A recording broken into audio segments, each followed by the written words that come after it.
Саламатсыздар ма? Баршаңызға қайырлы күн болсын. Бүгін сіздерге атаулы әлеуметтік көмекті қалай есептеуге болатынын көрсететін боламын. Бұл ең төменгі күнкөріс деңгейінен есептелетін болады. Әр облысқа, әр регионға әр түрлі есептеледі. Бұл жерде біз мысалы Астана қаласын алсақ, мінекей Астана қаласы 6 отбасыда 6 мүшесі болса, оның жалақысы 100 мың болған кезде 100 мың деп жазамыз, посчитать. Так, бұл жерде кедейшілік деңгейі 35.535 теңге деп көрсеткен. 100 мың болған кезде 100 мыңды біз 6 адамға бөлсек 16.667 теңге болады. Яғни сіз 35.535 теңгеден Астана бойынша бұл 16.667-ні алған кезде 18.868 теңге әр адам басына төленетін болады. Солай сіздерге 113.213 теңге атаулы әлеуметтік көмек тағайындалатын болады 6 адамға. Енді біз бұл Астана қаласы бойынша есептедік. Енді келесі Алматы қаласы бойынша есептеп көрейік. Алматы қаласы бойынша 100 мың деп осылай көрсетейін, сіздерге өте түсінікті болу үшін. Алматы қаласы бойынша күнкөріс деңгейі кішкене төменірек Астанадан қарағанда. Яғни күнкөріс деңгейінің 70%. Так, кедейшілік деңгейі 33.559 теңге болып отыр. 35.559 теңгені 16.667 теңгеге аптасасақ, әр адам басына 16.892 теңгеден тағайындалып, сізге 101.356 теңге атаулы әлеуметтік көмек тағайындалатын болады. Келесі Шымкент қаласын есептеп көрейік. Шымкент қаласында кедейшілік деңгейі мінекей төмен түсіп жатыр. 32.024 теңге екен адам басына шаққанда. 32.024-тен біз средний доходты алып тастасақ 15.357 теңгеден тағайындалады әр адам мүшесіне. Үйдің әрбір мүшесіне 6 адамға 15.357 теңгеден тағайындалғанда 92.146 теңге тағайындалады. Келесі біз Ақмола дейді, Алматы облысы. Бұл әр Түркістан облысын көрейік. Түркістан облысында күнкөріс деңгейі 30.281 теңге кедейшілік деңгейі. Осыдан біз алып тастағанда әр адамға 13.614 теңгеден тағайындалады екен. Бұл жерде 81.688 теңге атаулы әлеуметтік алатын боласыздар. Келесі Жамбыл облысын қарайық. Жамбыл облысында күнкөріс деңгейі 44.467 теңге. Кедейшілік деңгейі бұл регионға 31.126 теңге. Яғни 31.000-нан 16.667-ні алғанда, әр адам мүшесіне, үйдің мүшелеріне 14.460 теңгеден тағайындалып, айына 86.761 теңге сіздер атаулы әлеуметтік көмек алатын боласыздар.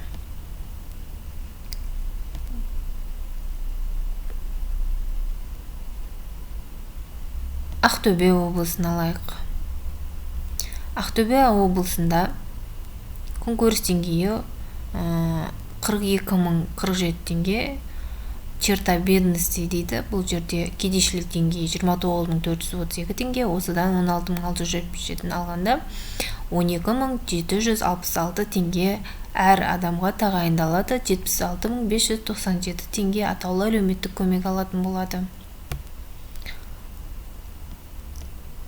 Ақтөбе облысы, Маңғыстау облысын қарайық. Маңғыстау облысында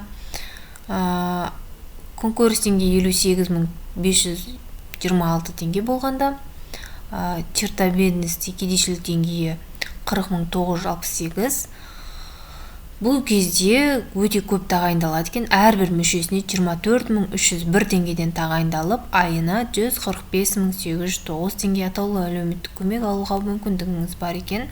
Маңғыстау облысында күнкөріс деңгейін жоғары есептейді екен. Келесі Қарағанды облысын алайық. Қарағанды облысында күнкөріс деңгейі 43.717 теңге, кедейшілік деңгейі 630.601 теңге екен. Бұл кезде әрбір мүшесіне 13.935 теңгеден тағайындалатын болады.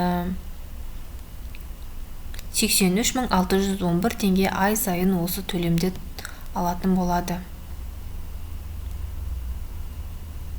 Павлодар облысын қарайық. Павлодар облысында қалай екен? Бұл жерде күнкөріс деңгейі 44.681 теңге болса, кедейшілік деңгейі 31.276 теңге.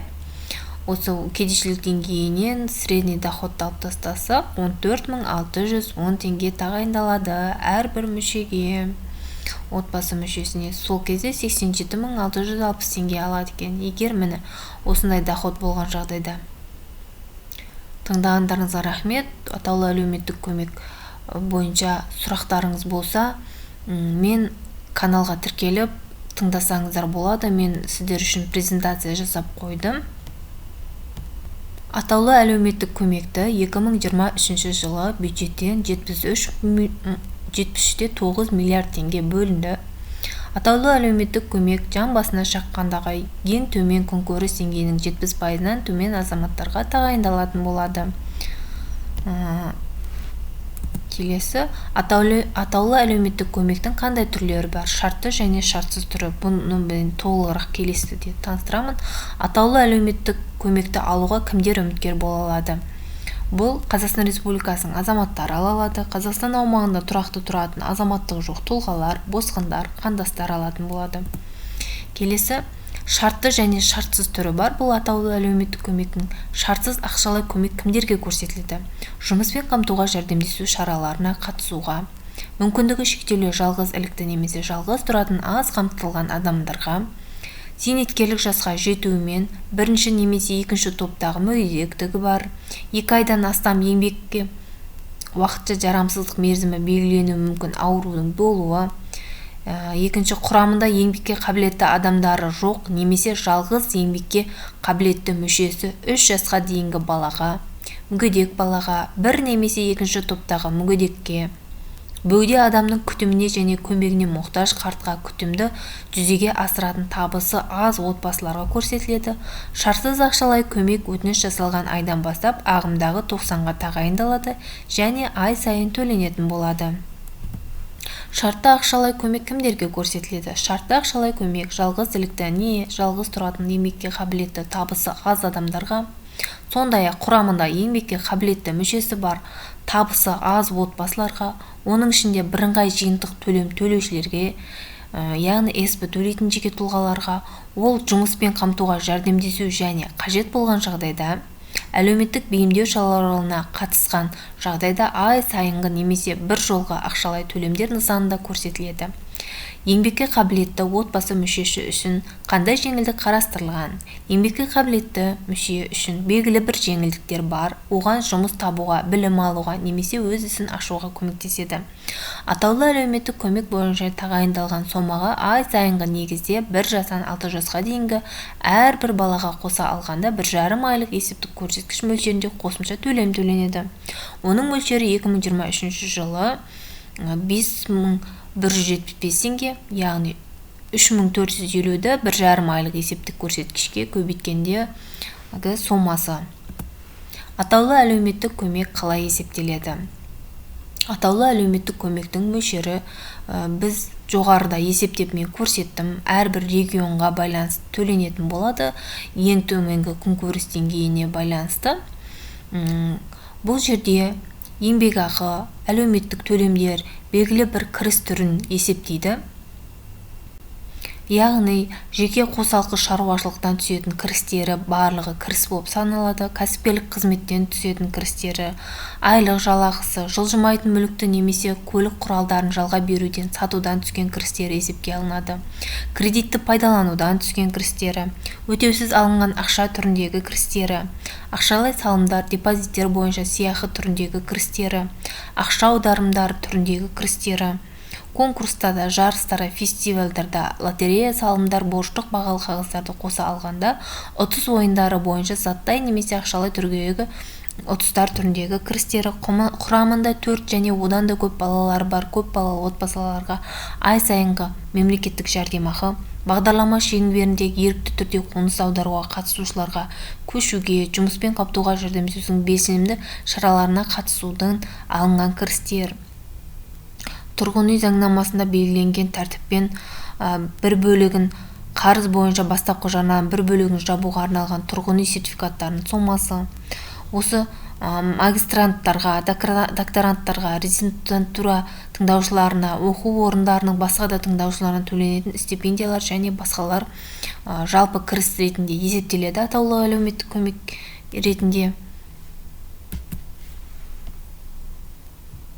Сонымен қатар, мен жаңа жоғарыда айтылып өткендей, кірістердің кейбір түрлерін сізден доход ретінде есептеуден алып тастайды. Ол қандай түрлері? Жерлеуге арналған бір жолғы жәрдемақы, бала тууына байланысты бір жолғы мемлекеттік жәрдемақыларды есептемейді.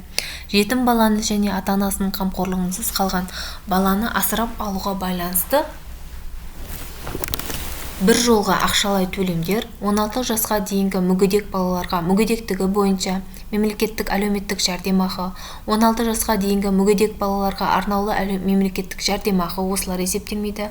Бірінші, екінші, үшінші топтағы 16-18 жасқа дейінгі мүгедек балаларға мүгедектігі бойынша мемлекеттік әлеуметтік жәрдемақысы, сонымен қатар арнаулы мемлекеттік жәрдемақылар тағайындалады. Яғни осы табыстарды сізден табыс деп есептемейді атаулы әлеуметтік көмекке ұсынған жағдайда. Және де алтын алқа, күміс алқалармен наградталған, батыр ана аталған, бірінші, екінші дәрежелер ана даңқы орденімен наградталған көп балалы аналарға ай сайынғы мемлекеттік жәрдемақыны есепке алмайды. Атаулы әлеуметтік көмектің өзін есепке алмайды. Тұрғын үйдің көмегін, мемлекеттік бюджеттен және өзге де көздерден азық-түлік өнімдеріне бағаның өсуіне байланысты аз қамтылған азаматтарға ақшалай немесе заттай түрдегі көрсетілген көмектер есепке алынбайды. Қайырымдылық көмектері, азаматтардың тегін немесе жеңілдік протездеуге жол жүруін төлеу, азаматтардың елді мекеннен тыс жерлерге емделуге тегін немесе жеңілдікпен жол жүру құны есептелмейді.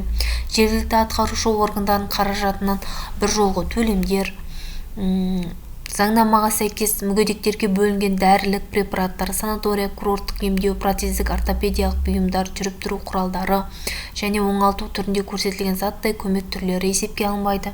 Мемлекеттік атаулы әлеуметтік көмек алмайтын, жан басына шаққандағы табысы ең төмен күнкөріс деңгейінің шамасынан төмен отбасылардан шыққан білім алушылар мен тәрбиеленушілерге, жетім балаларға, ата-анасының қамқорлығынсыз қалып отбасыларда тұратын балаларға, төтенше жағдайлардың салдарынан шұғыл жәрдемді талап ететін отбасылардан шыққан балаларға және білім алушылар мен тәрбиеленушілердің өзге де санаттарына материалдық көмек көрсету есептелінбейді. Аз қамтылған отбасы балаларын кепілдендіретін әлеуметтік пакет шеңберінде берілетін көмек, еңбек бағдарламасы шеңберінде ерікті түрде қоныс аударуға қатысушыларға көшуге төленетін бір жолғы төлемдер, жоғары оқу орындарында техникалық және кәсіби білімі бойынша оқитын, кәсіптік білім оқитын студенттерге төленетін стипендиялар, президент жарлығына сәйкес екінші деңгейлі банктерде, микроқаржы ұйымдарында кепілсіз тұтынушылық қарыздар бойынша берешекті бір жолғы өтеу бойынша осы кірістердің барлығы сіздің атаулы әлеуметтік көмекті тағайындаған кезде ескерілмейді, есептелмейді.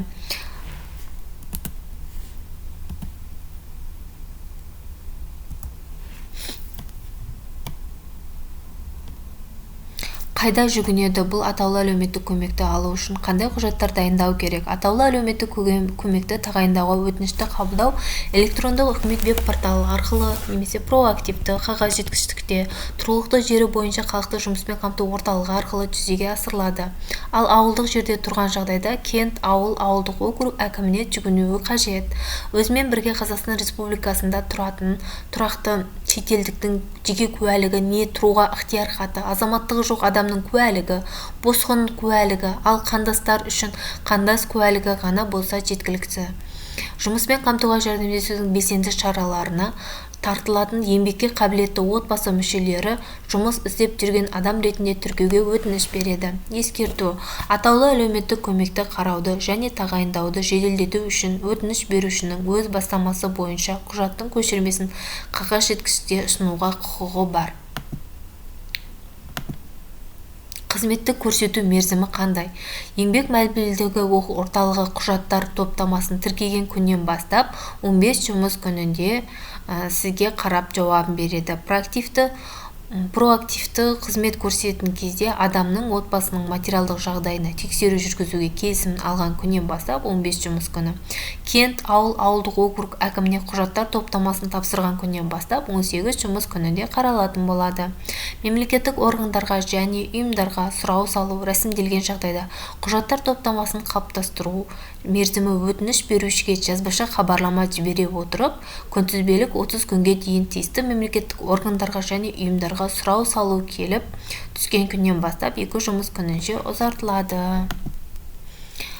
Және де бұл атаулы әлеуметтік көмекті сіздер өздеріңіз электронды веб-портал арқылы жіберсеңіздер де болады. Проактивті кенттік, ауылдық округ әкімдіктеріне ұсынып, қағаз жеткіштікте жеткізіп өткізсеңіздер болады. Барлықтарыңызға сәттілік. Менің ақпаратым пайдалы болды деген ойдамын. Менің каналыма тіркеліп өтіңіздер. Түсініксіз болып жатса, комментарий ретінде қойсаңыздар болады. Ақпараттар өте көп, сондықтан мұқият қай бөлікке сіз шартты және шартсыз бөлік дедік қой, қай типке жатасыз, соның бәрін мұқият зерделеп, мен көрсеткен база бойынша, калькулятор базасы бойынша есептеп, өздеріңізге тағайындалатын атаулы әлеуметтік көмекті білуге болады.